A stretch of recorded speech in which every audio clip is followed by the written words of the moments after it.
one of the first things you did when you joined the New York Islanders, you assessed Brock Nelson, and you thought there was a lot more to him. You gave him a role to start his career off with you, and he's fulfilled it pretty well. He's really been a great player. Is there more for Brock Nelson to achieve?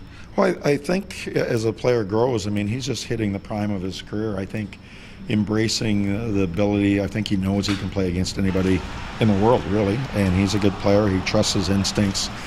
His consistency in his game has been outstanding this year, and I think as he grows as a player, you're going to find the leadership come out a little bit more. I mean, he's been a sort of secondary component in the team for a number of years. Now I think he's growing.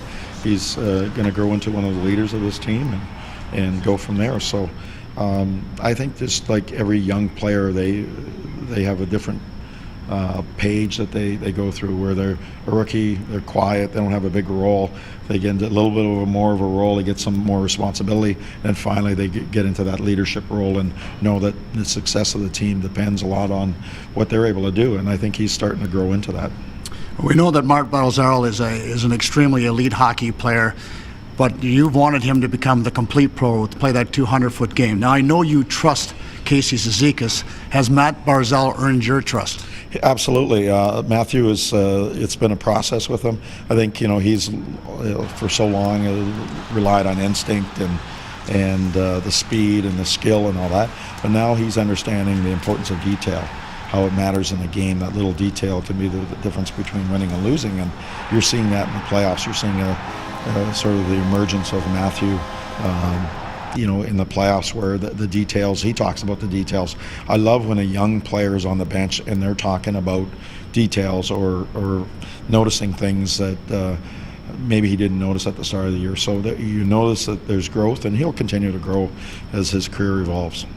The final game, everybody talks about the final game of any series. Winning it is always the toughest. Why is that? Well, there's good desperation on the other side. Always it's no different than you think about survival. If you're in whatever you do, if you're gasping for air, you're trying to survive. You are fighting with everything you have to stay alive, and that's it applies to the sport, and it applies to a very good team that's got their backs against the wall. You see it in sport all the time. So we got to make sure that we match the desperation level in the detail and play our game, not try to win the game in one shift. You're going to have to do it slowly and just the way we've played all year. Just stay to what we do and be true to it and be highly committed and see if you can get it done.